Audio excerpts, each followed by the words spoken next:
Okay. I pledge allegiance to the flag of the United States of America and to the republic for which it stands, one nation, under God, indivisible, with liberty and justice for all. Okay. Okay, we'd like to say a prayer. You can be seated. It's okay. Heavenly Father, be with us this evening for our forum. Help us to ask the right questions so that people will get an overall view of each of the candidates, and they will feel better when they go to the polls. They will know who to vote for. Help us all to think about the state of our country right now and to give the very best we have to overcome the obstacles that we're facing day after day from the Biden administration, et cetera, et cetera. We need to get the CRT out of our schools and also the mandates for masking. We need to take care of, we need to make sure that we have viable elections, that our elections are real and true. We need so many things right now. Help all of us to be generous, to give the most we can give to take care of the problems we have. No more sitting on the couch. Let's get out and do something. In your name, O Lord, we pray. Amen. Very good, very good. Thank you so much, everybody, for showing up this evening. We are really glad to have such a good crowd, and our candidates over here. This is really great, wonderful. We wanted to talk about, first of all, we're going to have our representatives come up if we can. George Lang is not here as our senator. He's not able to be here. So we're going to have Jennifer Gross, so she'll come forward as our representative from District 52. We're going to give her a short amount of time again. Hey, everybody. Thank you so much to you guys and the Tea Party for always allowing me to give a little bit of an update. I know that those of you who know about HB 248 is the Vaccine Choice Anti-Discrimination Act. It is the best bill that provides and continues to protect your freedom. All other bills are exemption bills, which by the time we give you an exemption, you've already lost. So we continue to press its principle. We continue to press for HB 248. It is the best bill out there. Now, 435 came. You need to be pressing those on the Health Committee that passed 435. You need to tell them that you need absolute, complete freedom. Don't let up. Do not let up. It was a very hard week, but we continue to fight. So 248, the Vaccine Choice Anti-Discrimination Act, may be included in 435, but that remains to be seen. Look for next week as we move forward with legislation. I personally will be doing testimony on a homeless veterans bill next week.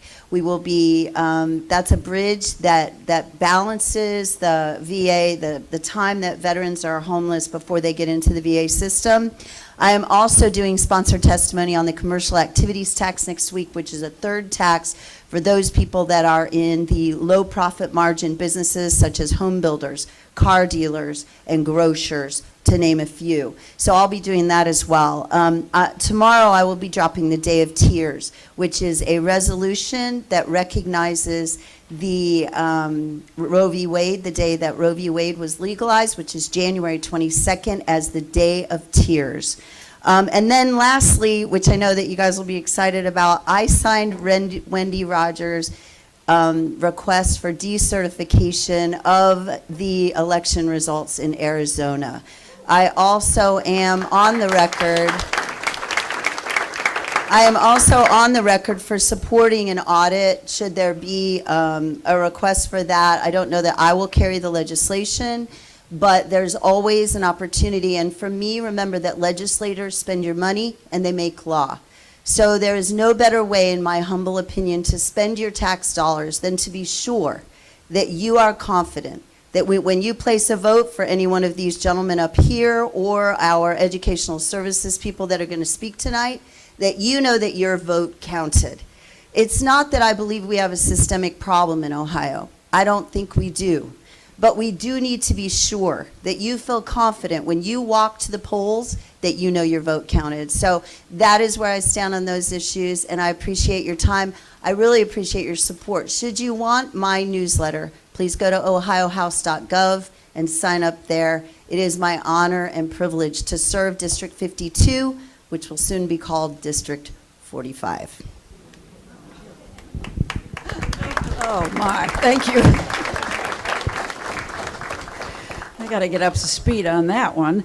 If you'll notice on the back of the agenda, we have, she's talking about here, HB 248, and we do not want 435. So please look at this carefully. It's now in this committee, a different committee, Commerce and Labor, and they're having testimony the next 2 days.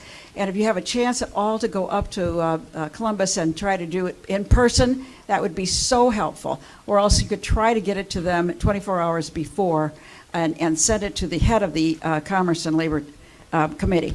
So we also have Zach, if we could get Zach Bohannon up here, who's here for Warren Davidson, our rep. Thanks, Charis. Good evening. Just a few items of note here. Again, Zach Bohannon, Congressman Davidson's senior field representative for Butler County, spending all my time in Butler here. Recently, the congressman signed 2 letters to the Biden administration demanding Lieutenant Colonel Stuart Scheller's release from the brig. And he is publicly calling on the Department of Defense to release him. Secondly, Congressman Davidson did co-sponsor an amendment to the National Defense Authorization Act, which would prohibit the teaching of CRT in service academies or other educational settings in our military. Yeah, that's good. That's good. Thirdly, Congressman Davidson did co-sponsor a bill recently to prevent the use of federal funds to force any member of the military to receive the vaccine, the COVID vaccine. The congressman will vote against the infrastructure bill whenever we get a vote for that, whatever game Pelosi's going to play and whenever we get a vote for that. As you know, it's not an infrastructure bill. About 10% of it covers roads and bridges. So that's an obvious no for the congressman. He will also continue opposing the reconciliation bill, which would obviously raise taxes dramatically, make Americans more susceptible to government spying, and basically expedite our path to defaulting on our debt. So lots going on as always, plenty more we could talk about, but I will leave it there for now and invite you at any time to give our office a call if you'd like to talk with me, sit down and have coffee, or just sit down and talk whenever, wherever. Let me know. Our number is 779-5400, 779-5400. We're on Cincinnati-Dayton Road. If you have to call and leave a message, we do get all of our messages that go right through, and I will get them if you ask to talk to me. They'll get to the right place. So always love to talk with you. Always appreciate being here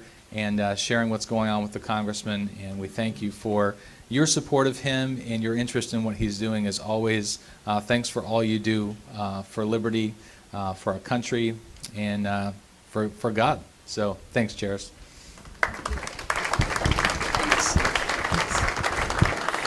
Okay, before we move on to the forum, we have 2 people here who asked us if they could come and speak, and we were not very knowledgeable about the Butler County Educational Service Center.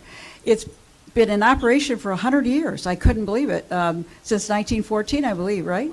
So we have 2 people who wanted to speak to you, so we're going to give them 3 minutes each. This is Tawana Lynn Keels. So we'll let you take the floor here, okay? Thank you so much. And yes, the Butler County Educational Service Center is the best kept secret in Butler County, because as I canvassed the neighborhoods, most people asked me what it was and what I was doing, and was I elected official. So I got a call this morning, in fact, from the treasurer at the Butler County Educational Service Center, who said one of the staff members drove by one of my red signs that says Butler County ESC, and she was excited. That was the first sign ever for the Butler County Educational Service Center.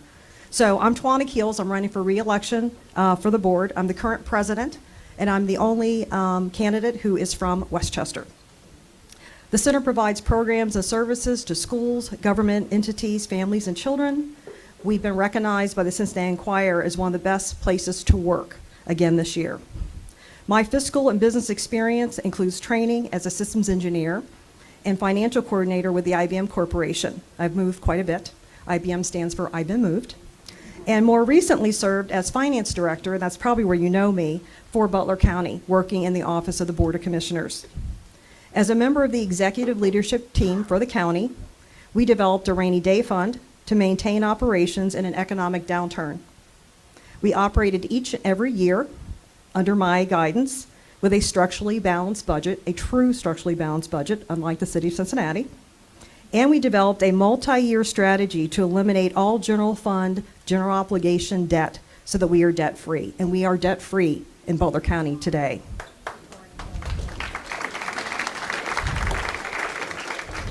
We also were upgraded to a AAA bond rating with Moody's, and that was a long shot, and we made that as well. I also served on the Board of Revisions, the Investment Advisory Council, and the Community Emergency Response Team, or CERT team. My experience in policy and governance includes serving as president of the Ohio School Boards Association. I've lobbied in Washington, D.C., and I served on the board of the National School Boards Association. I'm a master school board member and a licensed school treasurer and licensed school business manager. I hold a certified public finance administrator designation and serve on the board of trustees for the Ohio Government Finance Officers Association. I'm also a volunteer and I'm very involved in Westchester. I'm serving in my second year as a president of the Westchester Citizens Police Academy Alumni Association. I'm endorsed by Senator Lang, and there's a picture of George and I in your seat. Also endorsed by Representative Jennifer Gross and by our sheriff, went by to see him this afternoon for a picture, Richard K. Jones. With your vote and support, I'll continue to serve families and the business community with proven conservative fiscal leadership. I will be your voice on the governing board, serving with ethics and integrity. I ask for your vote on November 2nd or with early voting. Thank you so much for allowing me to speak. Have a safe trip up there. Okay, our next person is Andrea King, who's coming up here to talk to you about it. She's also running. Okay. That one's not on. Yeah, I just Hi, my name is Andrea King, and I've been a resident of Butler County for 25 years. Is that better? Good. Okay. All right. I've raised 3 children that have gone through the public school system here in Butler County, and now they are all successful adults. I've been very active in our local community, Westchester and Liberty. I've been part of the Faith Alliance Board. I've served as a tennis coach for Hopewell Middle School. I've been a founding member of the Center for Family Solutions. I have been a after-school mentor and reading buddy. I am on the committee for the Martin Luther King Jr. Day Community Celebration. I've been a founding member of the Westchester Liberty Boys and Girls Club. I've also served as a committee member for the Ohio Children's Trust Fund grant distribution. I've been a Citizen Police Academy, and I'm proud to say that I have a concealed carry license. I've never run before for public office. I have a degree in Christian education, Master's of Theology, and by that you can probably assume that I'm either clergy or a minister. So I am ordained in the United Methodist Church, but when my son was born, he had a rare medical condition, so I stepped out of the ministry, and basically I've been a stay-at-home mom all these years. Currently, I am tutoring 2 children with learning disabilities, and I'm also a care provider for a kindergartner who is diagnosed with Down syndrome and also is nonverbal. So that's one of the reasons why I decided to run for this position. It's something that I'm very passionate about. Curriculum is something very dear to my heart, and I am concerned now with where we are going as a country.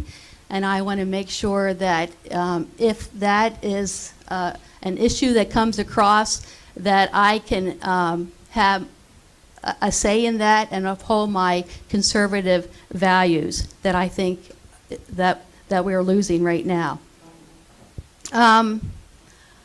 I also believe in the mission of the Butler County Education Service Center, partners in shaping lives. And I've tried to exemplify that as being a partner with all the other organizations that I've been involved with. Accountability is very important. I uphold the tenets of the Tea Party of limited government, free markets, and fiscal accountability. So I'm concerned the direction that our country is going in, and I want to make sure that I'm your eyes, your ears, and your voice, and I hope that you will support me in the election, and also if you wouldn't mind to put a sign out or help me out, I appreciate that as well. Thank you.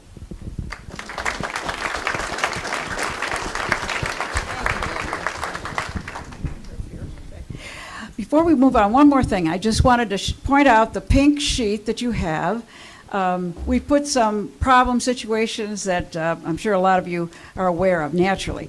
But we are concerned about a lack of activity on the part of some of our Tea Party members, in the fact going to meetings and so on. We've got a lot of local meetings, you know, the trustees meetings, we've got the commissioners meetings, we've got school board meetings. We need to have hundreds show up because they need to be involved. Things are getting out of hand. I mean, we just can't just sit there and let this go on. So on the back of this sheet too, let me just say here, there's an activity that I wondered if some of you might be interested in. If you're on Telegram, you would have seen this possibly. Join the White Rose. This is something that goes back to Germany in the early 40s, where a young woman who was eventually killed by the Nazis, but she got out flyers everywhere. And so this is a way to, if you could get a printer, a thermal labeled printer that's very cheap, and start printing out labels. If you go to this site here, it says jointhewhiterose.com. If you're not on Telegram, you can still go to this site, and you can see what they're doing. And they're putting these labels everywhere. I think it's the most interesting idea. You could just stick them everywhere. And I agree. I think they're doing it in Europe. They're doing it all over. So just an idea, okay? And then we do have some sheets that if you could sign up for some of these meetings, it would be very helpful. The commissioners, the board of trustees, the school election, so and the board of elections too. We don't have. Do you have the trustees? No, maybe not. We've got 3 sheets anyway. So if you'd be willing to sign up for at least one of those, that'd be fantastic. Okay. So to move on to our forum, because we're getting out of time here, I want to address who our facilitator is. She was our facilitator at our school board forum as well. She does a fantastic job, and we love her, Diane Wyatter, and she's a resident and a homeowner in Westchester. She's lived here more than 8.5 years. She's a taxpayer, concerned about the monies that are spent, like all of us. Dr. Wyatter has worked in higher education for more than 25 years. She's also a business owner who does strategic planning, business development, and leadership coaching. So she is our facilitator tonight, so I'm going to hand this over to her. Thank you, chairs. All right, I need to get set up, so while I'm doing that, if everybody will just give a huge applause, just applaud, just go wild, go crazy for a minute. Get it out, come on, yeah. All right. And now let's hear the moans. Come on, moan, moan. Oh, that's not moan, come on. Moan, let's have it, yeah, you're moaning. All right, and then another round of applause.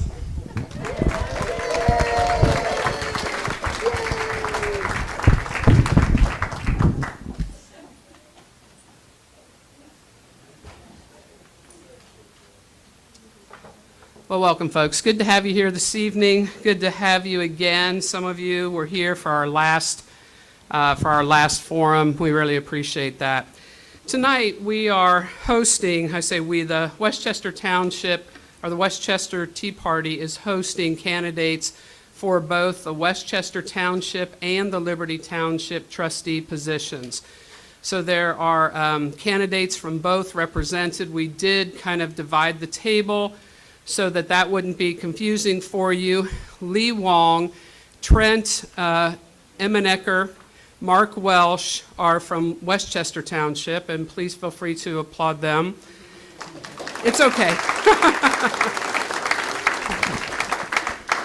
And then Buck Remke and Todd Manier from Liberty Township.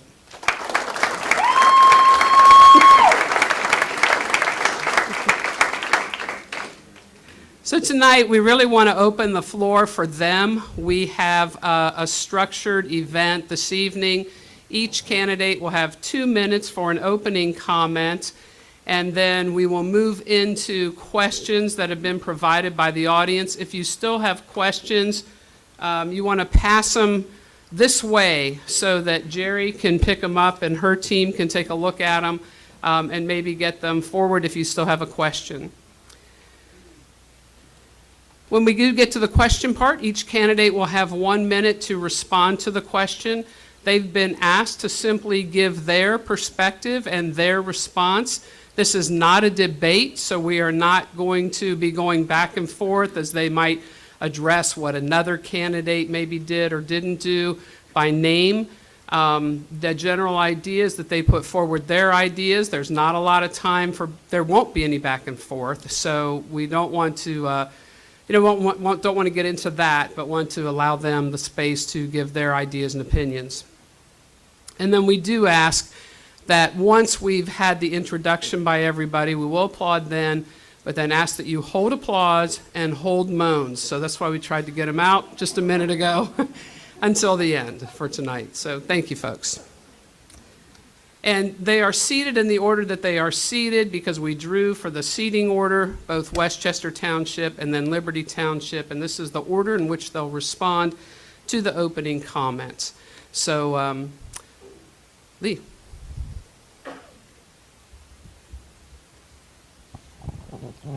Good evening. I'm deeply honored to be here tonight.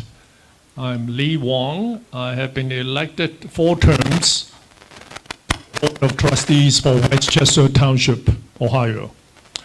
I'm currently the chair of the Board of Trustees and chairman of Midwest USA Chinese Chamber of Commerce. That's American Chamber. My experience include 20 years in the U.S. Army. Is that something wrong? I'm not sure what it is. My microphone doesn't turn off, so I can't turn it off. As that went off? Oh, see if it'll work? Sure. Testing. Testing.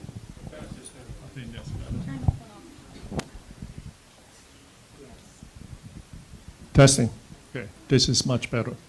Okay, excuse me. Okay. Yeah, I'd like you to go ahead and stand, and then if you'll go ahead and begin again. Thank you. Pardon? No, I'll keep the podium, but you can go ahead and stand. I guess you all can see me now. Can I start from the beginning? Well, it's okay. My experience include 20 years in the U.S. Army as Special Agent for the Criminal Investigation Command, the CID. Upon retirement from the U.S. Army, I worked as a civilian police officer, plant protection supervisor for Joseph E. Sequence, and facility account manager for Godsmark, and Director of Intellectual Property, Johnson & Johnson. I have been actively involved in numerous organizations and institutions in local county and Southwest Ohio communities. I'm currently chair of the Board of Directors for, oh, I thought you were waving at me. Anyway, I'll skip all that just in case. I've served as president of 8020 Political Action Committee, Cincinnati chapter. I'm commander of American Legion and adjutant for VFW. Was the commissioner of Butler County Veteran Services. Past board of directors for the Miami Valley YMCA and advisory board for the Greater Cincinnati Music Society and board of directors for Salvation Army and also Eagle Scout and all that. I'm the there is no trustee. As a township, there is no city council, just 3 trustees. It is ruled by 2 votes majority. Trustees governs all facets of government, such as economic development, road services, maintenance, police, fire, emergency services. I'm a practitioner of shoe leather politics. Westchester awarded 7 times the best places to live in America. I'm approachable and stays connected with people in the community. I know that I'm a decorated U.S. Army veteran. I'm graduated from University of Cincinnati with a master's degree of science in criminal justice. Thank you.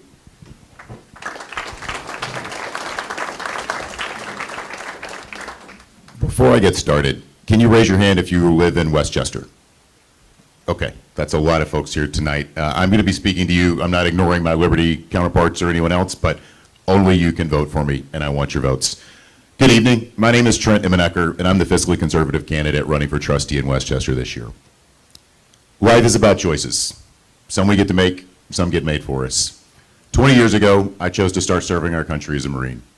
8 years ago, when I left active duty and transitioned to the reserves, I chose to attend Columbia Business School and earn my MBA.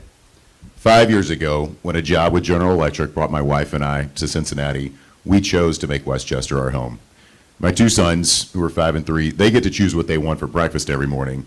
And this morning, my oldest looked at me and was like, Dada, I'm really glad that your voice is better because people will be able to understand you tonight. I'm recovering from a cold. My voice isn't normally this deep, but I'm glad that everybody can understand me tonight. And when the pandemic hit, I didn't choose to get laid off from General Electric, but I got to choose my response. I started my own business, and now I work as a consultant helping technology firms deliver their products. What brings me here tonight is the same thing that brings everyone else here tonight. I have a passion for our country, and I have a passion for my community, and I want to make them a better place. That's why I'm here. Question I get asked a lot. This is a nonpartisan race. I'm a lieutenant colonel in the Marine Corps Reserves, and I am running as a nonpartisan. As long as I wear our country's uniform, I will not run as a partisan candidate. I don't think that's the right thing to do, even though legally I could. But to answer another question I get a lot, yes, I am a registered Republican, but I am not running on the party platform. So why am I running? To make sure that Westchester stays the kind of place my sons would choose to live in and work in when they're grown. To make sure that we have a true fiscal conservative on the board. Current board approved $2.3 million in landscaping for the Union Center interstate exit. That doesn't meet my definition of fiscal conservative. And I know I'm about to get my time. I'm right on time. I look forward to answering your questions and earning your vote tonight. Thank you.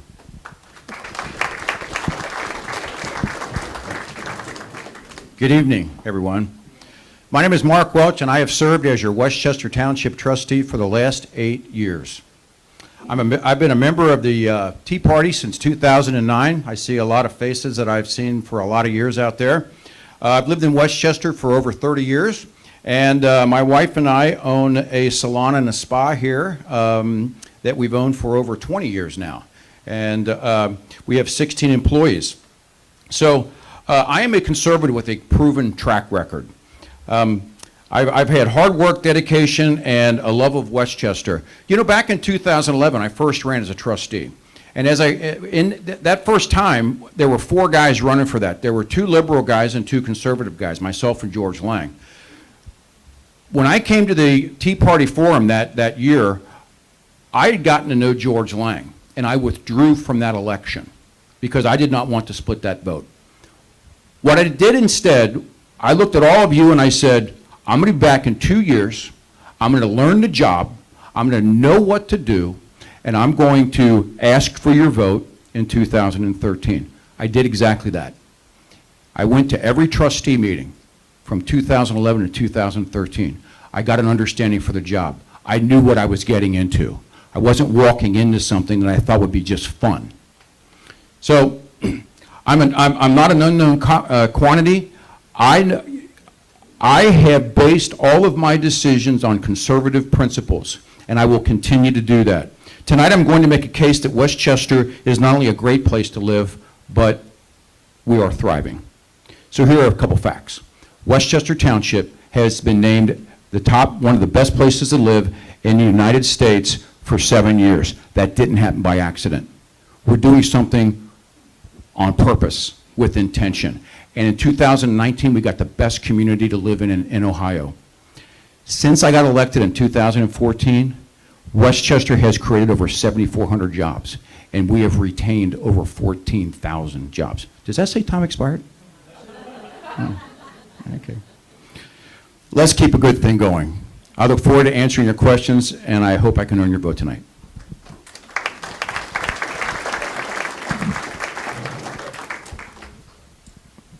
Hi, I'm Buck Rumpke, running for Liberty Township trustee. I've lived in Liberty Township for the last 10 years, and I started my trek into politics with my mother when I was a young man. She was a community advocate down in Carthage in Cincinnati, Ohio. Never ran for any office, but she did win the key to the city twice.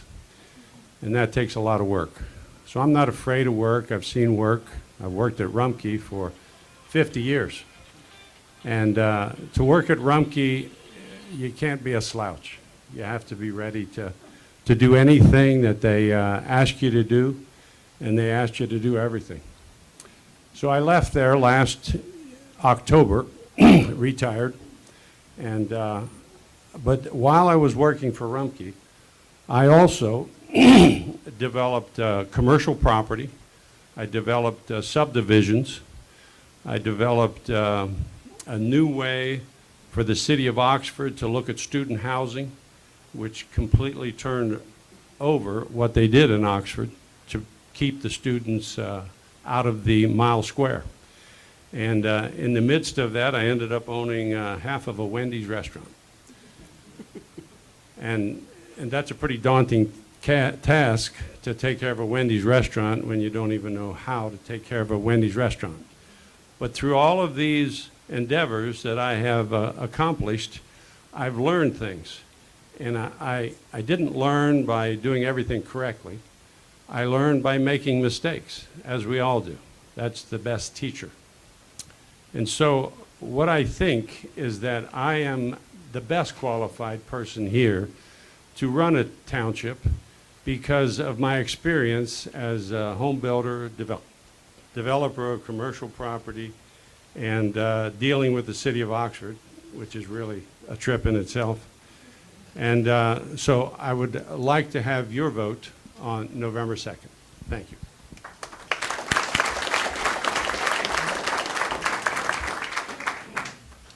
So, hi everybody, good to be here with you tonight. My name is Todd Manier, and just a real quick introduction. So I grew up in Westchester. I'm a proud Lakota graduate. Went to the University of Cincinnati, got my bachelor's degree in finance, quickly went to work for General Electric, and then in a short period of time went to General Motors for 10 years. My mom got sick, and then we moved back to the area. At that time, that was 22 years ago.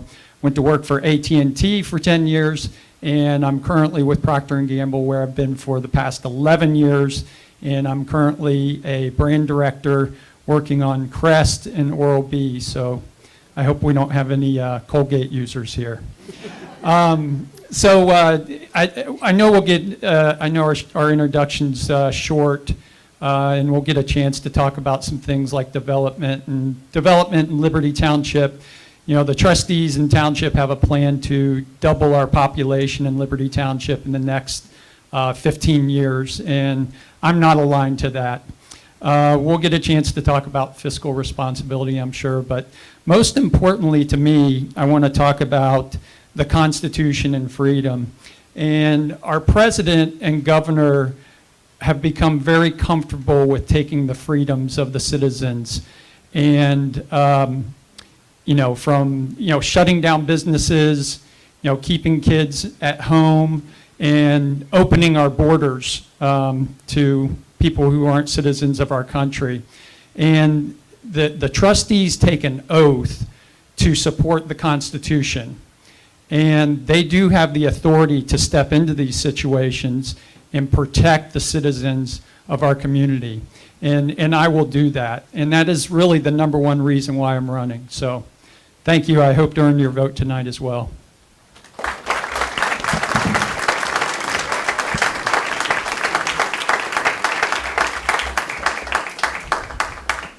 Thank you. We appreciate that. Opening comments. A couple things as we begin the question answer portion of this.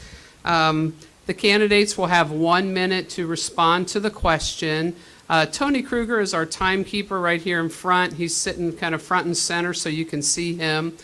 I will be asking the questions that have come again from folks in the audience or the Tea Party board, but please respond to the voters. It seems polite to look at me, but go ahead and look at them as you've done throughout. So that's it just seems sometimes that folks say, hey, you asked the question, they're the ones who've asked the questions. Okay, so just to let you know too, the first question response might be a little bouncy, but after that we'll go in a linear sequence. So Trent will be first responder on this, then Lee, Mark, Todd, and Buck. And the first question is then, the three basic principles of the Republican Party are small government, fiscal responsibility, and free markets. What do you understand by small government? Government cannot and should not do everything. But there are some things that government has to do. And we have to identify what those are, clearly define them, and then make sure that we are operating within those prescribed boundaries.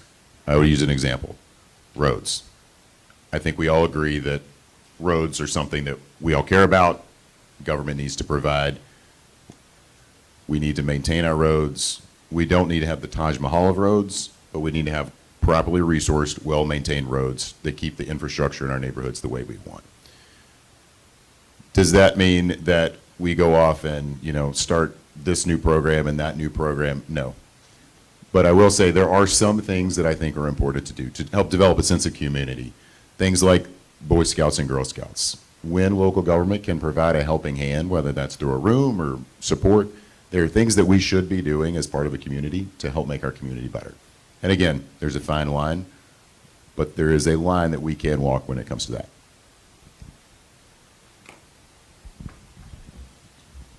Okay. Westchester is running a lean and mean government since I came on board, so is my partner here, Mark Welch. Now, being the fiscal responsible, we are AAA bond rated, that's number one. Number two is that we are very responsible of our money.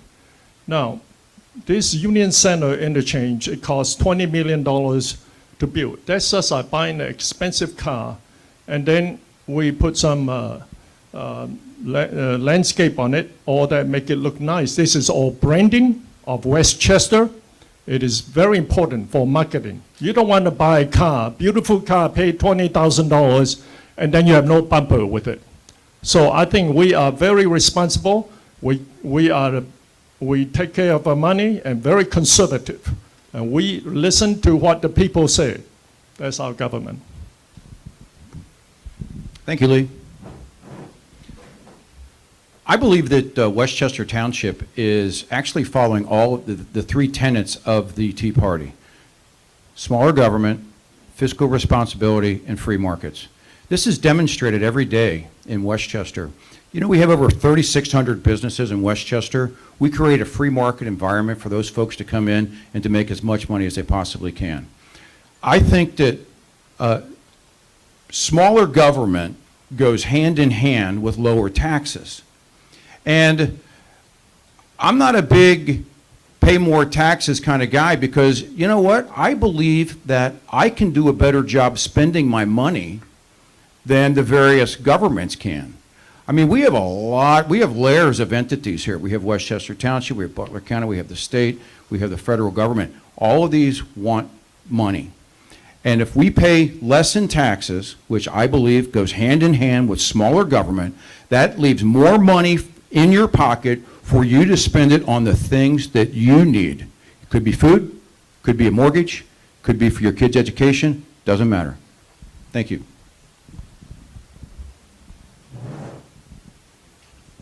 Hi, this is Buck Rumpke. Now we're in the Liberty Township side of the aisle.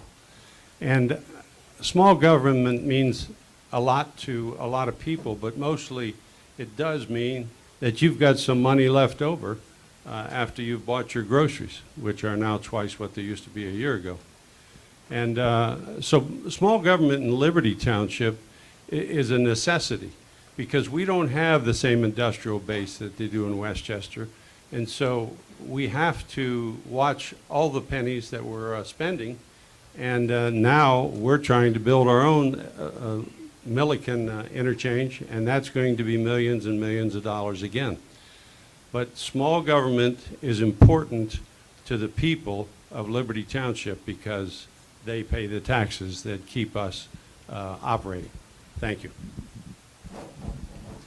Thank you. Buck, I see on our sheet that I was supposed to go before you, but given your size, I just let you go ahead and go.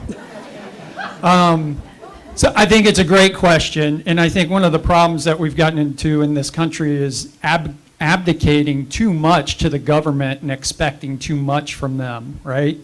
And you see on a national level so many examples of government spending on money on things that they shouldn't even be involved with.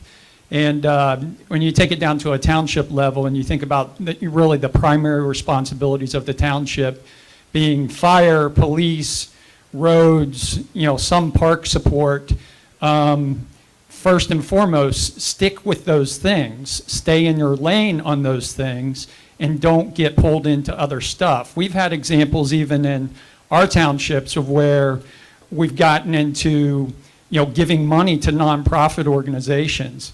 That should never happen. I support a lot of nonprofits personally, but our township government and taxpayer money should never go to any nonprofits, and my time's up. Thank you.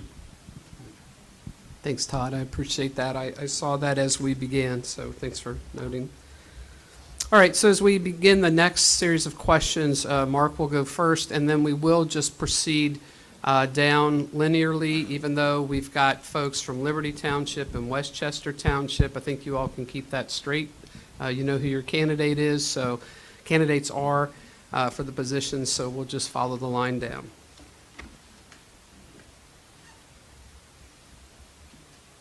Until we get to the final comments. Who of you is willing to issue an ordinance declaring that your township is free of illegal orders and mandates? Will you sign such a pledge? Mark? Thank you. Okay, so there's a thing called the doctrine of the lower magistrates. And the lower magistrates are those folks who don't make law. That would be trustees, it would be mayors, it'd be city councilmen. Those who make the law are legislators. And I'm certainly willing to sign such a resolution, but I don't think I want to do it proactively. I will certainly do it if it comes down that there are illegal mask mandates, if there's vaccine passports, and those kinds of things that our good Governor DeWine has sort of been pushing from the past. And I think historically, the lower magistrates have done this over and over and over again in our almost 250-year history. They're the ones who, on a local basis, don't make the laws, but they're the ones who can start pushing back and say, not in this town. Thank you. Diana, can you read the question again? Thank you. Who of you is willing to issue an ordinance declaring that your township is free of illegal orders and mandates? Will you sign such a pledge? Got it. Yes, I absolutely will sign a resolution to that effect. And I actually think it's not only just good for freedom, it's good for the businesses in the business of the township and our ability to live our lives and provide life for people. And I want to just build on some of Mark's comments here. He brought up the lesser magistrate. Excuse me, we're not addressing other candidates. You're speaking your comments to yourself. I'm speaking my comments here about the lesser magistrates, just real quickly. The primary duty of the lesser magistrates regarding the doctrine of the lesser magistrates is threefold. First, they are to oppose and resist any laws or edicts from higher authority to contravene law or word of God. Second, they are to protect the person, liberty, and property of those who reside within their jurisdiction, in our case a township, from any unjust or immoral laws or actions by higher authority. Third and last, they are not to implement any laws or decrees made by the higher authority that violate the Constitution, and if necessary, resist them. And that is a new job of lower government. As trustees, we've never had to think about those things before, but we do today. We're not clapping and we're not oohing and ahhing and moaning, okay, folks? Thank you. Okay, the question was, would I sign an ordinance? I wouldn't sign an ordinance. That comes from the city. So who of you is willing to issue an ordinance declaring that your township is free of illegal orders and mandates? And will you sign such a pledge? Well, if the mandates are illegal, I would sign such a pledge. I would sign the resolution, and I would enforce our freedoms. I think that freedom individually is what we need, not freedom from the lower magistrates or the upper magistrates. We just need personal freedom in this situation. Thank you.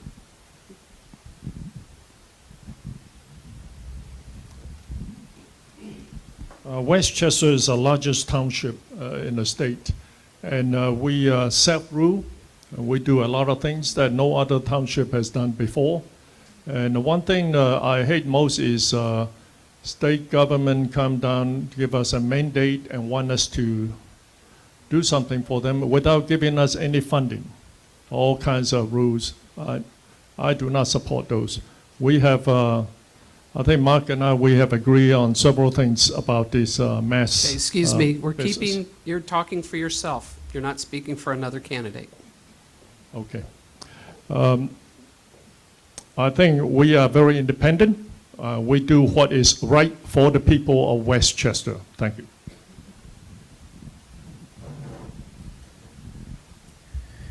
We're a nation of laws. We always have been.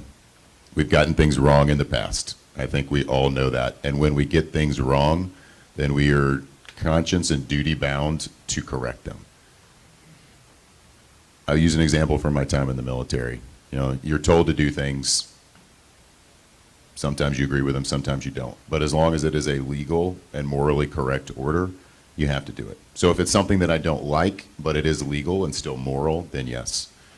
But if it's not moral, and if it's not ethical, and it's not wrong, then that's not a law that you accept. And so then, yes, you do what you need to do to correct the law and to make our community and our country the kind of place that we want it to be. Right. I know it can be a little challenging, folks. We're just trying to keep it on the level for everybody. So deep breath, sigh. We'll keep going. This question goes to Buck first, and then we'll just again proceed through the line. So what would you do to protect your local community from a state-mandated shutdown?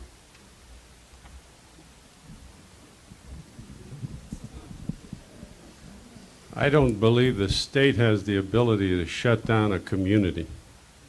You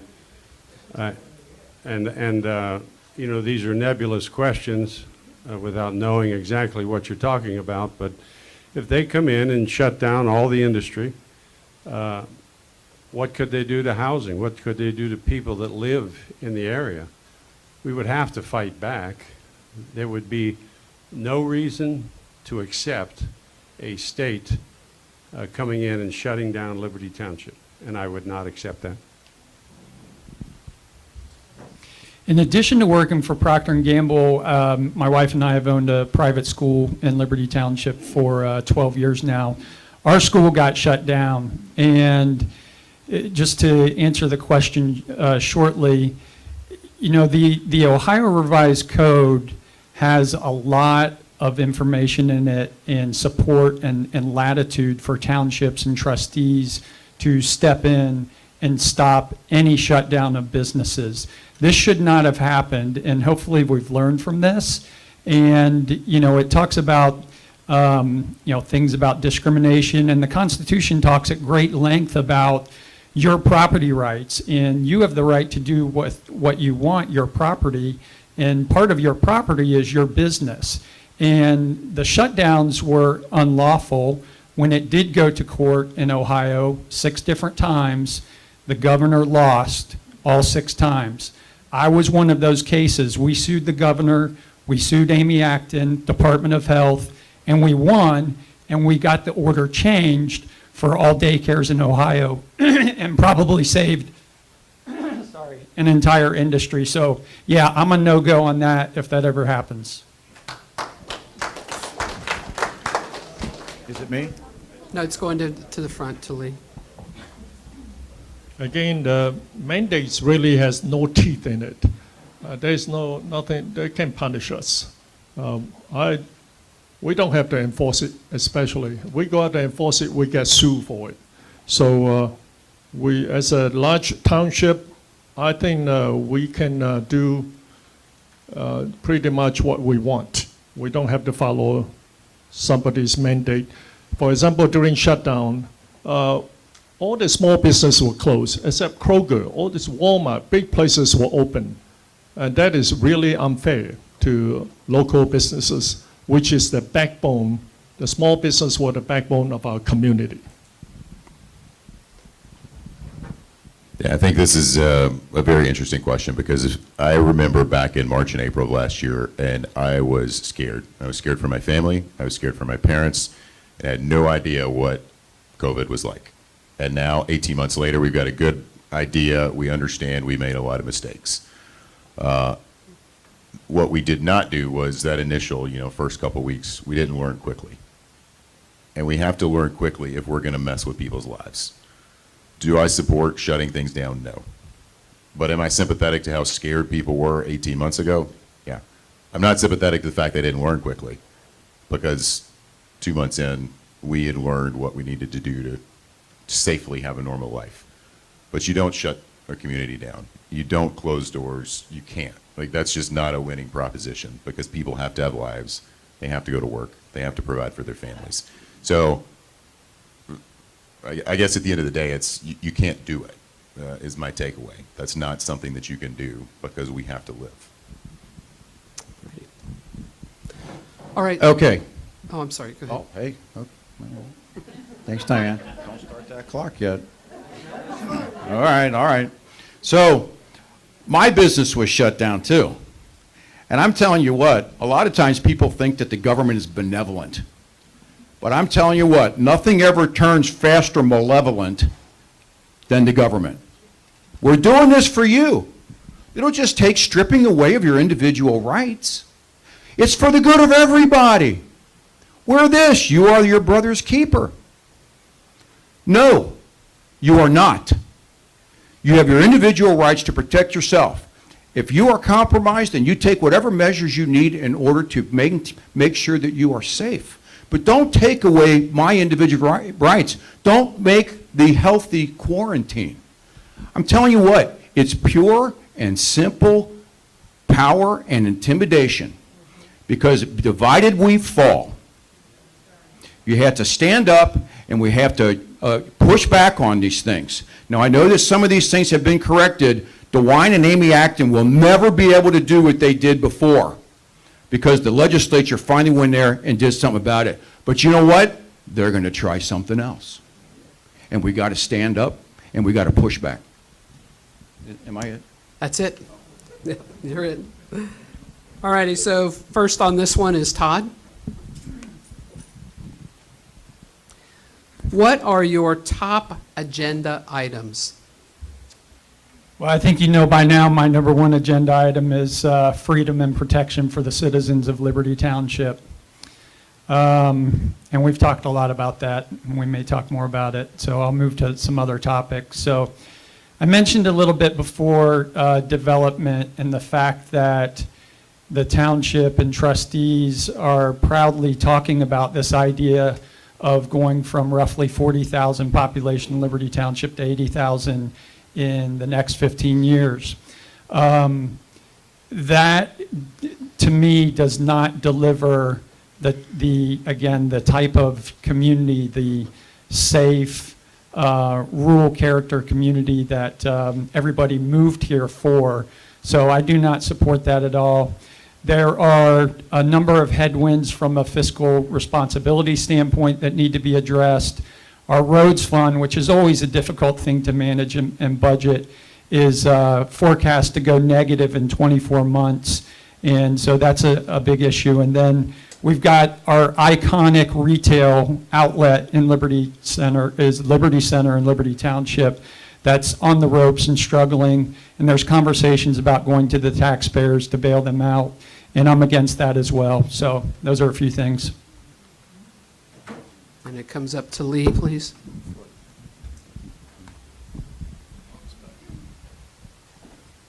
Well, for trustee is police, the top priorities are always police, fire, and road services. It also includes cemetery that belongs to township government. It's very important to keep the roads open. People must feel safe. These are all good for safety and commerce. Get people to work in the morning, get it plowed, the snow, if there's overnight, and amenities such as parks for enjoyment, for quality of life, sidewalk, things of that nature.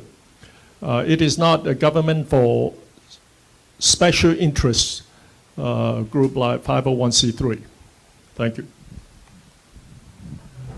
It's my priorities. Number one, fiscal responsibility.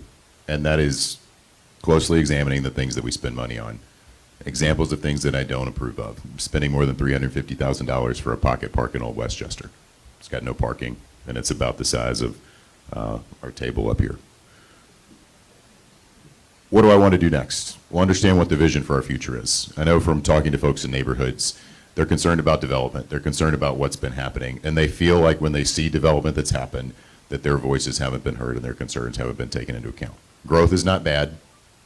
Smart growth is good, but growth where people in a community feel like they haven't been listened to, that is a bad thing. And going forward, one thing I can tell you is knocking on doors and talking to folks, like there is a desperate need or a desperate desire that people have to feel like their voices count. And you get out and you ask people what they think and what they care about and what their feelings are and what their opinions are. Because once you do that, that's how you figure out where we need to go next. My turn? What was the question again? I'm sorry, I got all. That's okay. What are your top agenda items? Okay. You know,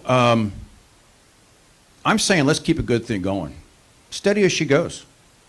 We have an excellent township here that has had so many accolades and kudos for it. I mean, our unemployment rate is 1.3%. So stick with the good conservative financial decision-making and continue supporting those things which are our core competencies: police, fire, roads, and infrastructure, and in cemeteries and parks. Because these are the things that we all need. We need the police, and you know, in the last, we did have a small $2 million safety levy for both police and fire last year, but do you know that the police levy passed by 67% and the fire levy passed by 74%? I mean, that's a huge number of people. Safety, and this is with the backdrop of all of the defund police stuff that we heard on all these other crazy cities and things like that. So, you know, keep up with the good conservative fiscal responsibility and make sure that our citizens remain safe.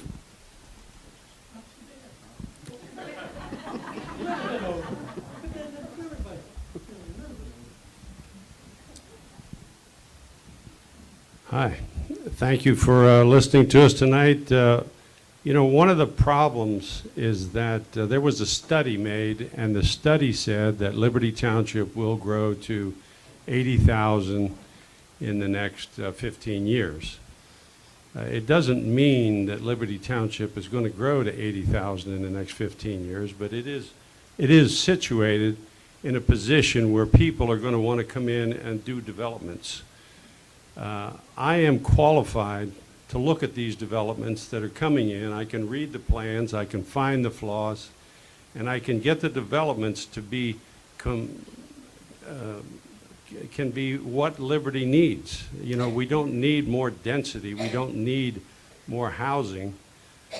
Then the second thing that I think we need is we need to look very closely at the the Milliken interchange. It's going to be a lot of money. It's going to take a lot of time to get the facts straight on that.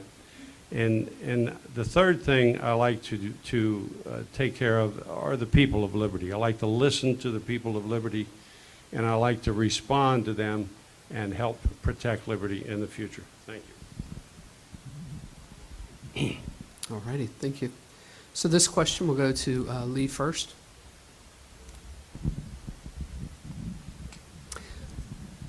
What have you done, please give an example, that shows you have been fiscally conservative?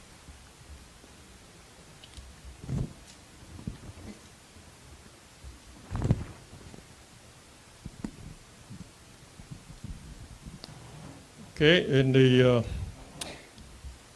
here's some examples. We have left 25 positions left unfilled and or eliminated, and we consolidate them. We hire the best bright employees, outsourcing IT, road services for ice removing, paving, and payroll. And we do more with less, and resulted in over almost $12 million rollover. That means the money we save. We are AAA bond rating by Moody to get the lowest interest rates borrowing money for development. And we are the best in Butler County or in the state. And we also have aggregation and combined services with Butler County Regional Corporation. That's where we save a lot of money. So my story is really how I became a fiscal conservative. I was in Iraq 2009. I had been there for about 5 months. It was hot. Now, my conditions weren't nearly as bad as a lot of folks. I don't want to say that. But I had a chance to go on a trip back to the United States for a week. But I didn't need to go. There was no reason. I could do it via email or a phone call, and that's what I said. And I'll never forget what this officer looked at me. He's like, well, if you don't go, somebody else is just going to take the money and spend it. I did not go because not going was the right thing to do. I can't control what other people do all the time, but I learned that I had control over how I allowed our government's money to be spent. And I've always kept that with me. I'm still in the reserves.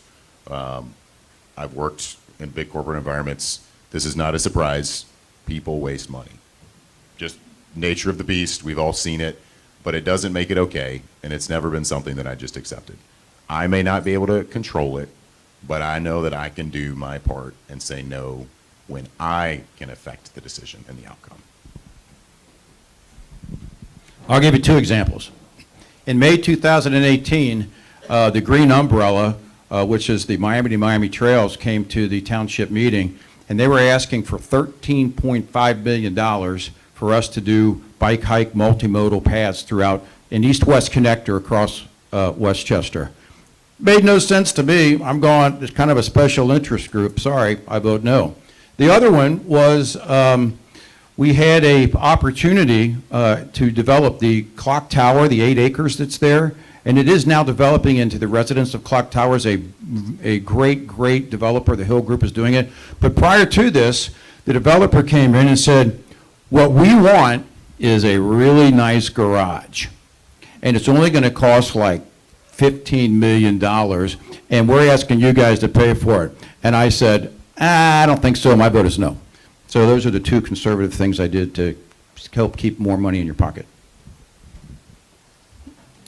Well, you'd have to go back into my days at Rumpke for the conservative point of view. Every year they create a budget. The budget says we need to buy 23 trucks. And so we re-examined that halfway through the year, and we turned that down from 23 down to 16 because the trucks we were using were still adequate to keep using. So we just took another year and saved a couple $1 million. So So I think, I remember my grandfather telling me some of the best advice I ever got was to live below your means. And I've passed that along to my kids as one of the wisest things that we can do. And so just a couple examples. I mentioned my wife and I opening a school 12 years ago now in Old Westchester with $6,000 and, have grown that to, having a multi-million-dollar property and just being a really, not huge, but successful business. And you don't get through that without living below your means and making the best with what you've got. Secondly, in my, careers with, General Motors, AT&T, and P&G, you are asked to manage to a budget.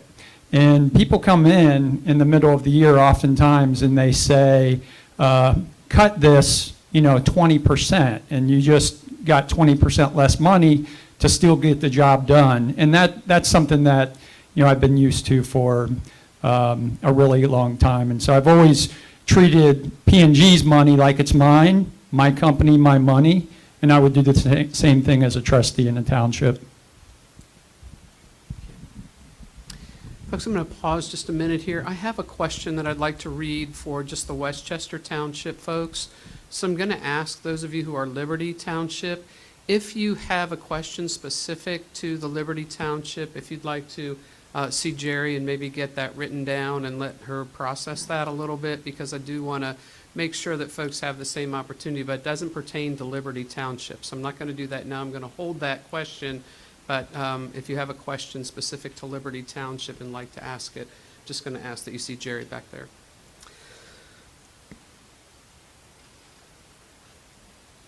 All right. Okay.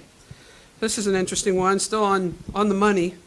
So the Butler County Commissioners received $75 million from the feds to give to Butler County townships and cities. What would you do with these funds to improve your township? So the legal requirements are, you got to basically improve some infrastructure and things like that. If we have the money, it should go to permanent infrastructure that we would have otherwise had to pay for in the near future. And the examples that the board has already approved, water improvements, sewer improvements, things like that. Money that we were going to spend, but now we can use this rescue fund money to make a permanent 50 to 75 year long infrastructure improvement in our community. Long-term improvements that benefit our infrastructure make a lot of sense to me with that money. Okay. So, yeah, Butler County did get $74 million. I don't think Westchester is going to see a lot of it because we're kind of a victim of our own success. We are considered affluent, and currently they're looking at those areas which they consider less affluent, which is pretty much every place in Butler County but Westchester.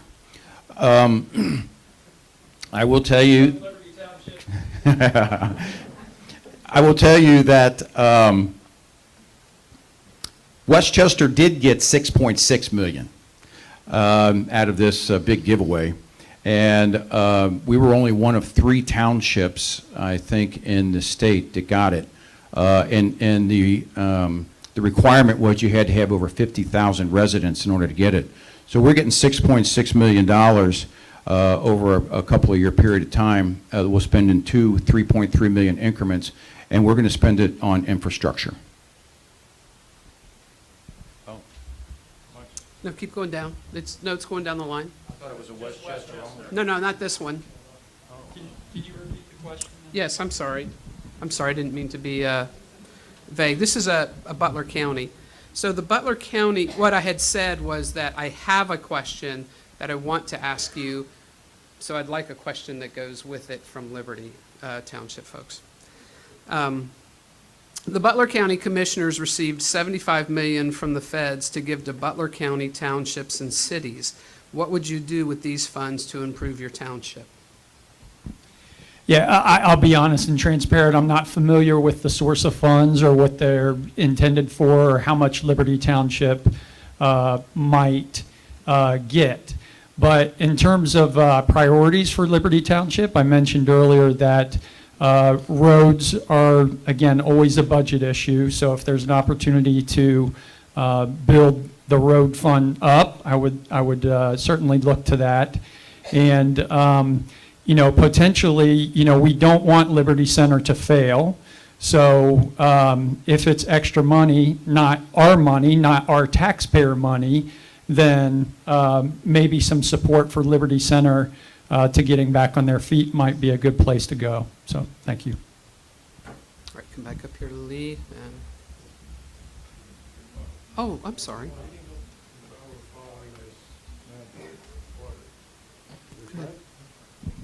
Okay, we get about $2 million in Liberty Township also. I was at a township meeting.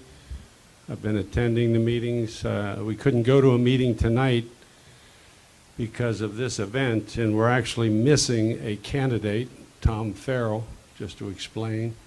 He has to be up at the meeting in Liberty Township because there is a contentious zone change. I'm sure they're going to be up there till 9:30, 10 o'clock tonight.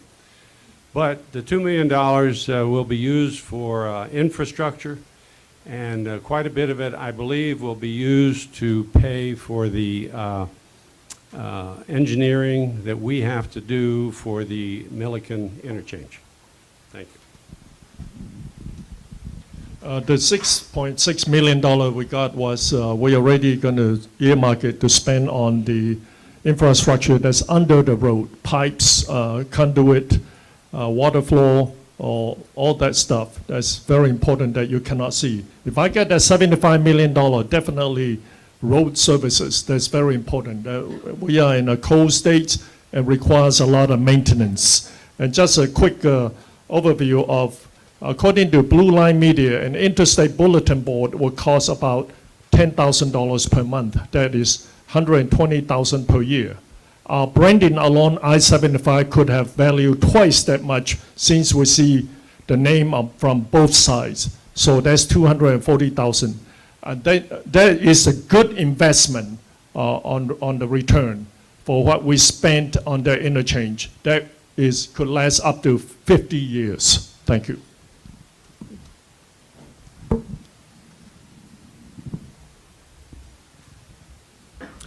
I have time for maybe two more questions here. So,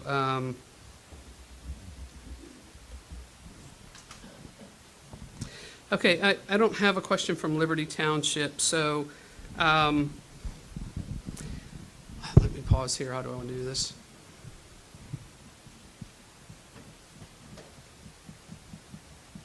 Okay. So this question concerns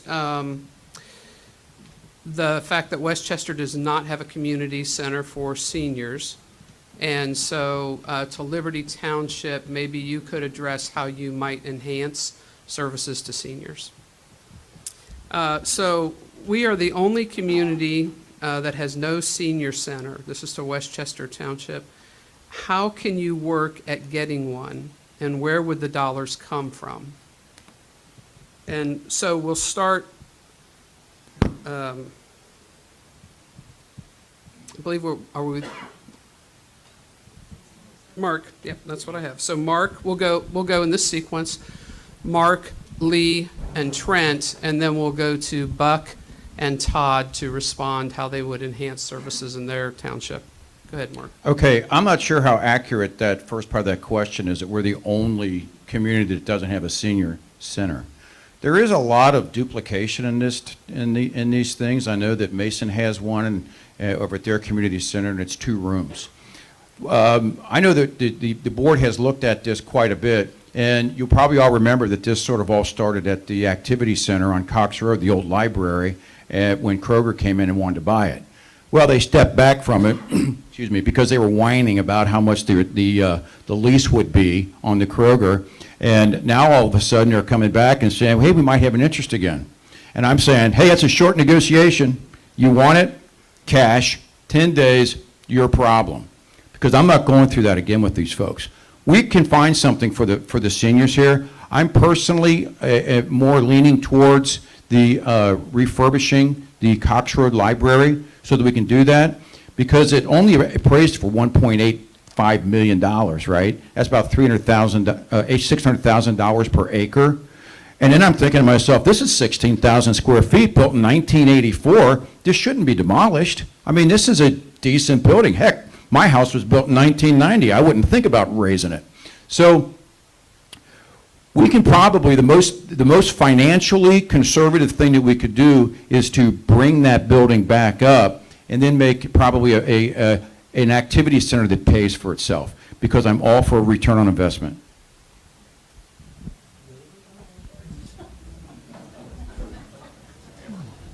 It's all about return on investment. First of all, Liberty do not have a senior center either. So in the past, Westchester have supported the seniors. I'm a senior. We gave them $100,000 a year even when they were on Cox Road, their Manifold property. And then COVID-19 hits, everything was shut down. So we even have a program here for them to use a library. There is a program person in the library to help them, but the senior do not want that. And we also provide a space at the, renovate the Morehouse barn for them, but they do not want that either. So right now we are looking, I am looking into that old activity center. And I also want to say that a few years ago, Westchester residents voted down community center. So we have to be very careful how you name it. You are walking on very thin line here. So earlier I said government can't do everything, but I did say I think government should do some things. This is one of the things that I think we as a community should do. First thing I'm going to do, get on the phone and call our state representatives and ask for help. If you know how the Boys and Girls Club here was founded, there was a lot of donations from the community, but the state helped as well.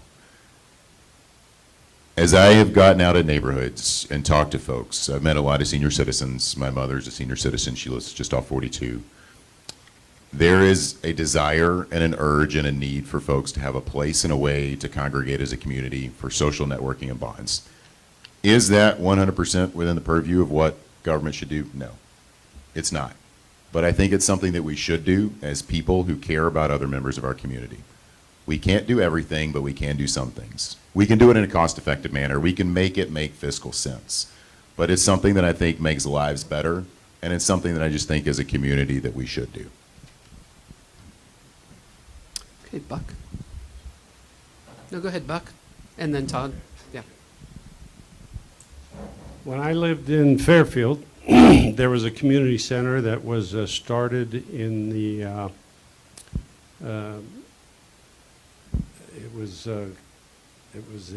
in the basement. And so my wife's father came up from Florida. They started playing shuffleboard in the basement. It was just a group of seniors that got together and did some things.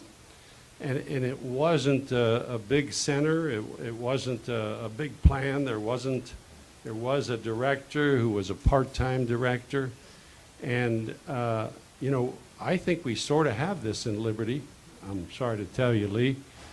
It's called the Historical Society. Everybody there is older than me. And so maybe that's a senior center. That's beautiful.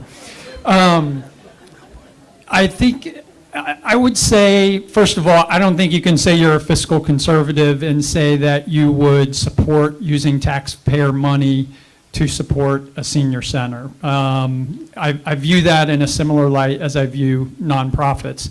Now, I'm all about improving the life and lives of people in our township, and I just think we have so many resources, public and private, that go unused. I mean, look at the Lakota schools and how much of the time that they're available to be used.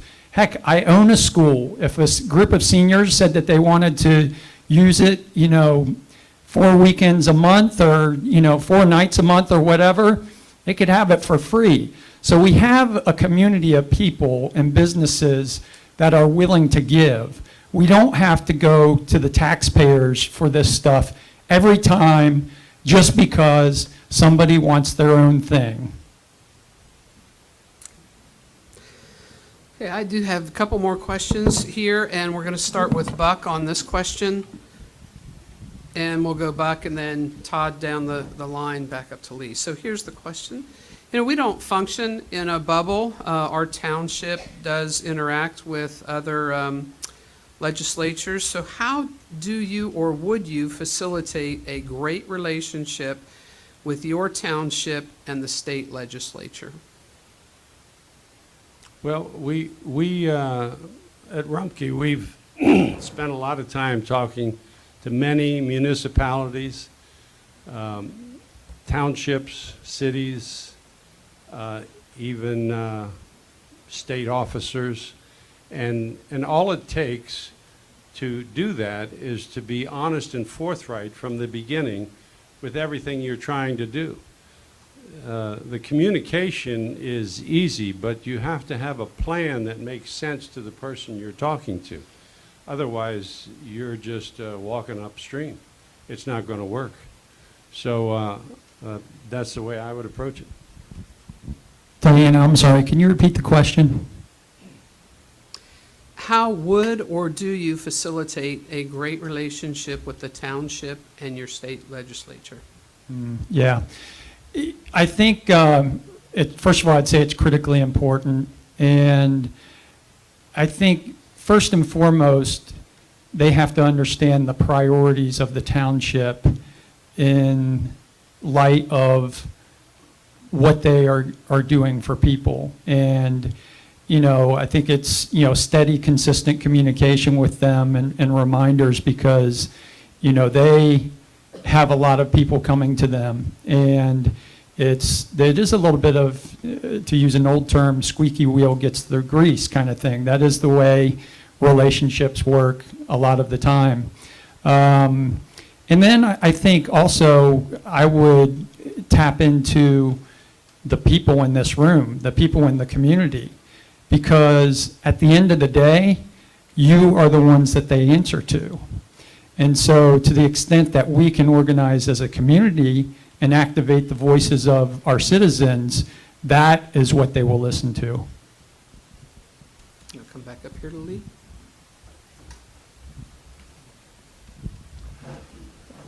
Our township were open to state legislature and Senate. I think they even did a virtual meeting one night from the state. And Jennifer Groves, we let us spoke at our township meeting hall several times. And my administrator always keep me brief of any updates, anything important that pertaining to the township. And we also have the Ohio Township Association that we work closely with, that we advocate through. So I think there is a very good communication going on. So the first thing to do is just pick the phone up, call. We have our representative here. She is clearly not afraid to talk to folks. Our senator, I think he was here last month as well. People are there and they're willing to listen and they want to help, but they don't know how to help if you don't talk to them and communicate. Now that doesn't mean they're always going to agree with you and they're always going to want the same thing. But number one, the base you start from in everything you do is communication. Honest, respectful, straightforward. You may disagree, you may not, but what you want to do is find where you can work together to achieve goals that align and make everything better for everyone. You can't do it all, but you start by talking to people. That's just, whether you call it Business 101, Leadership 101, is something I learned in the Marine Corps. If you can't communicate and aren't willing to talk to folks, then you're doomed to failure. You pick the phone up, you go knock on their door, you sit down and you have coffee, you develop some human connections, and you ask and you communicate and you listen. But you do it in a humble manner, because it's not a demand for here's what Westchester has to have, it's here's what we want. How can you help? What do you think? Thank you. So our primary vehicle for interfacing or getting things done for the township at the state level is the Ohio Township Association. We also have a county, the Butler County Township Association as well. But, you know, I always go back to what Stephen Covey said in his book, The 7 Habits of Highly Effective People. when you're in a negotiation, when you want something done, you always work for win-win. It can't, if it's win-lose, it's no deal. If it's lose-win, it's no deal. You always go for the win-win, because that way you know that you're both getting what you need out of the deal. And so it's relationship. It always comes down to relationship. Like it's already been said here, you pick up the phone, you develop those lines of communication, you make sure you know where to go in order to get what you want. And so a lot of times I've been working with George Lang on another issue, and I've been pushing him hard to help with this, and you know what? George responded, and he and I are getting this thing done. Okay, I believe that's everyone. All right, here's the last question that I have for the candidates, and then they will go into their 2-minute closing. And appreciate you folks. I know we're going a little bit late, but I also know that we said we might, so I want to be able to get this question in. And this will go to Todd first. Helps if I can read. I do believe this is for both Liberty and Westchester Township. So this voter says, I understand that a development is going to be considered on 747 that involves low-income housing and retail. What are your thoughts on this? And it looks like it's got Milliken here, so maybe it's around the Milliken area. Is that?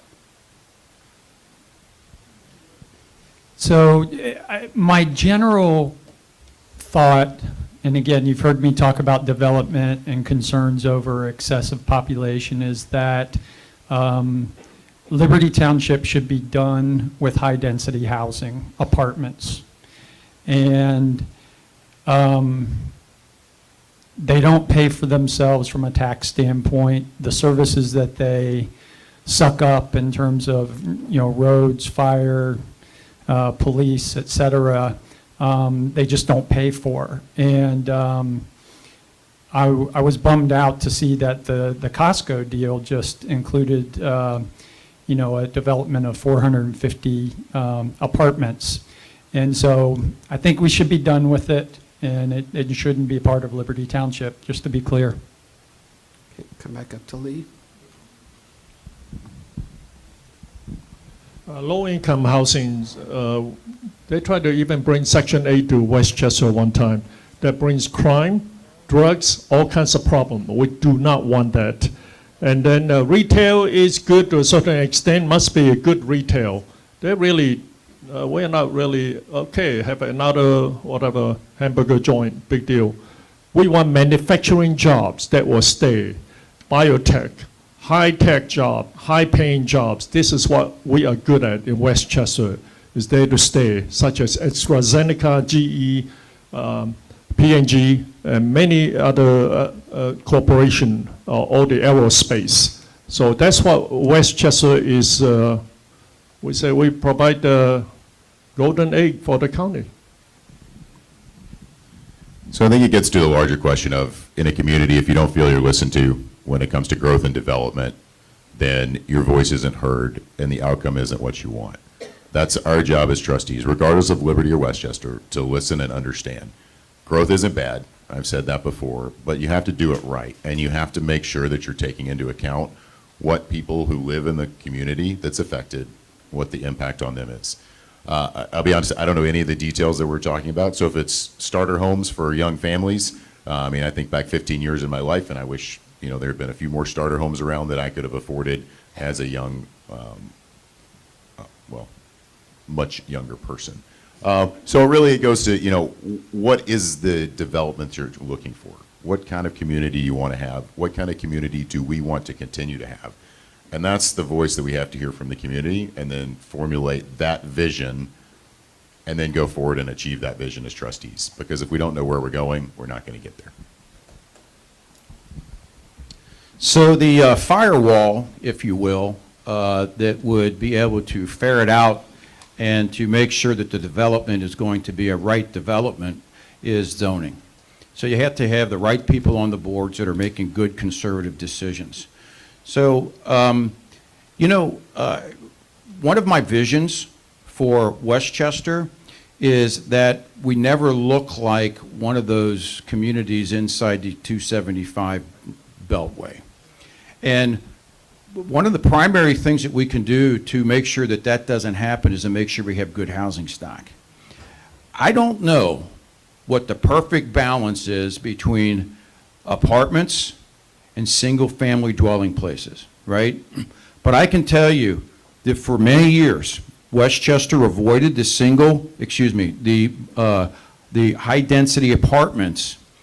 And I'll be 65 in February, and my wife and I just kind of, roam around in a 3,500 square foot home like probably most of you do, and I'm thinking, where can I go in Westchester when I want to downsize? Because if you lose the baby boomers, guess what you lose? You lose their wealth. They go someplace else, and they're spending their money there. So I think that if you're going to do apartments, Tony, I'm sitting down. If you're going to do apartments, what you want to do is do nice, high, upscale apartments with granite countertops and stainless steel. It's a time mark.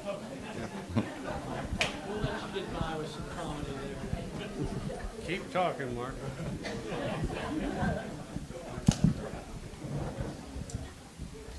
Liberty Township has a comprehensive plan that was just finished. It's a 2020 comprehensive plan.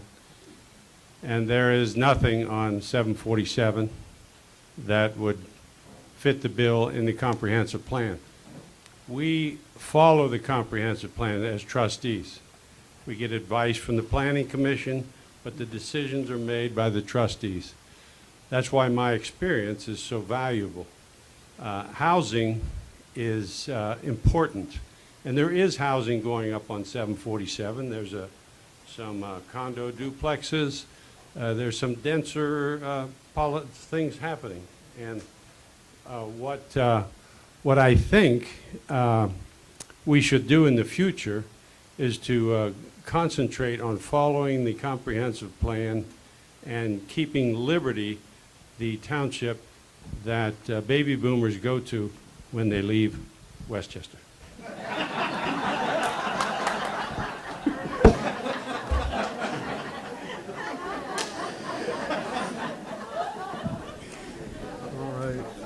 Well, as we move into the final comments, just a reminder that the candidates will have 2 minutes for their comments. I do ask again that you hold applause and moans. I don't know, the laughter's kind of fun. But anyway, let's hold our responses, if you will, until all have made their comments. And this is the sequence that we're going to go in. I know it jumps a little, but that's okay. It'll be Todd, and then Buck, Lee, Mark, and Trent. So just to kind of summarize what I think is important about my background from a credential standpoint and my key principles, I've spent 30 years in business working for some of the greatest companies in the world, General Electric, General Motors, AT&T, and Procter & Gamble. And I don't, you hear some people talk about, working for P&G, like, wow, look at me. I don't say it with that way at all. I just say it to say I've had a lot of experience in dealing with business and budgets and cascading priorities on financial decisions, which is, I think, great training for what a trustee does most of the time. Secondly, on the softer side of things, my roots are here in the community. I grew up in Westchester. My parents graduated from Lakota High School. I met somebody last time I was here that went to school with my dad and said, hey, you're Bill's son. And my wife graduated from Lakota. My sons did.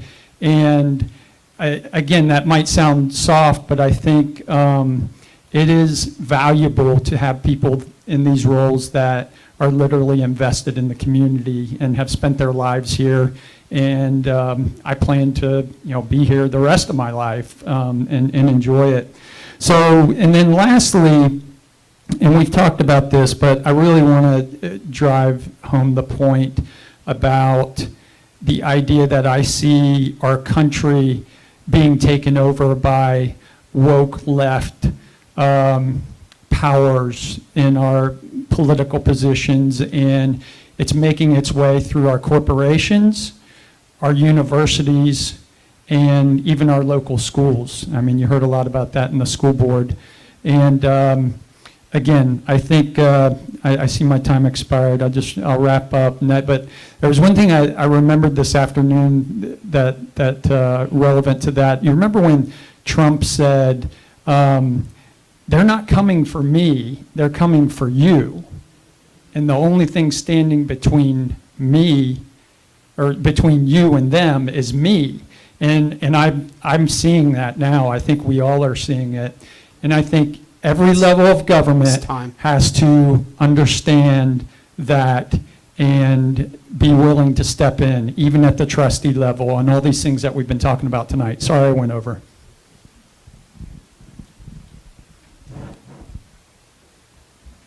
I am the best candidate for Liberty Township trustee based on experience, knowledge, strength of character, and work ethic. I can remember 25 years ago, Rumpke had a landslide, and it was 20 acres. Popped off the hill, fell down into a valley. The initial fine from the EPA was $40 million. That was the end of Rumpke. But we kept working every day. We couldn't dump in the landfill anymore. We had to go to other landfills. Hours and hours of overtime driving. But after a year, we had repaired things. We started dumping the landfill, and we overcame the difficulties. That character is in me, and that will help me to overcome the difficulties in Liberty Township. I care very much about Liberty Township, but more importantly, I care about the people of Liberty Township. And so if you could elect me on November 2nd, I'll do that. Thank you. Mr. Lee, Mark, and Trent. In 2005, I rode my bicycle around the township and knocked on 18,000 doors. And the second term, I knocked on another 10,000 on my bicycle. And the third term is 8,000. That's 36,000 right there. I'm a one-man machine. Every sign you see out there, I put it up myself. I did it all by myself. I owe to the people. I care about people. You're going to see what you get. I think the most important for voters is trust. You need that earn the trust, and the person must have the knowledge of government. A government that you understand what branding is about, like interstate here. Westchester is a premier township. It must be done properly. Otherwise, you buy a car, shiny car without a bumper. What does that good for? We must attract good business to the township. Marketing is very competitive out there. So I appreciate your vote on November 2nd, and I will do my best to my ability. Thank you. Mr. Mark, and then Trent. Ladies and gentlemen, Westchester is that shining hill that shining city on the hill that Reagan talked about in 1988. We are more prosperous. We are safer than we were even 8 years ago. Westchester Township is a model community for the rest of the United States. There's no better place to live. And the best way to share that is to share the successes that Westchester has achieved over the last 8 years. Ready Cincinnati, REDI, Regional Economic Development Initiative, said that Westchester was one of the top 3 winningest communities in Southwest Ohio 2018 through 2020. In a recent national citizen survey conducted by Westchester, 96% of respondents ranked Westchester as an excellent or good place to live. 95 ranked the overall quality of life in Westchester as excellent or good. And 96% ranked Westchester as an excellent or good place to raise children. I mentioned before we have a 1.3% unemployment rate, while Butler County is about 7.3, and both Ohio and national is about 7.7. As was mentioned before, 3,600 businesses call Westchester home. And Westchester Township has an assessed property valuation of $2.4 billion, second only behind Cincinnati. Cincinnati, 78 square miles. Westchester, 35 square miles. We're less than half, but we're really doing, this is good for the township and it's good for the schools. As a trustee, I've demonstrated commitment, honesty, integrity, professionalism, and respect. I promise to do the same when reelected. Folks, Westchester is safe. Westchester is prosperous. Let's keep a good thing going, and let's keep Westchester great. Thank you. First, I want to say some thanks. Dan, thank you for moderating. Pam, Charis, and the rest of the board, thank you for hosting. Tony, you don't have to start yet. All right, good. Then I'll just keep going. Tonight, you heard from a lot of folks up here who are passionate about their communities and who want to make them a better place. I'm here because service matters to me, and I want to do my part to make my community where I live a better place. I'm here because I think it's time for a change. Whether you support term limits or not, whether you are happy or not, change is good. Change is hard sometimes, but I am the change that you can vote on for the Westchester Trustee Board. I'm here because I want to focus on where we go for the next 20 years. Understand what the vision for Westchester is in the future. That's not my vision, it's what our vision is. And I find that out by listening and asking questions and being humble as I go out and seek out and understand what our community wants and needs. You can find out more about me at my website, trentfortrustee.com. There you'll see what people as varied as my high school football coaches or the Marines I was privileged to lead in Afghanistan, what they have to say about me as a person. You'll also see that I have a question and answer section. I'm not afraid to go on the record with what I believe. I know that I'm going to disagree with people. But my contract to you is if you ask me a question, I'm going to be straightforward and honest, and I'm not going to try and hide behind something. I'm willing to put in writing what I think and explain why. That doesn't mean I'm right, but that's what I think. I have learned from talking to folks in the community. It's one of the reasons why I'm now such a very strong supporter of a senior activity center. Because I have listened and I've seen what folks in the community care about. And I've talked to enough senior citizens and near senior citizens to understand and to really see and empathize with that need and that desire. I chose to become a Marine 20 years ago. I chose to marry my wife and start a family. I chose to move to Westchester and make it my home when a job brought me here. Now I'm choosing to run for trustee. And I'm asking each of you who live in Westchester to choose to vote for me. And once you make that choice, tell your friends, your family, your neighbors, your church members about me and about why you chose to vote for me. My name is Trent Emmenecker. Thank you for your vote on November the 2nd. Let's thank our candidates, folks.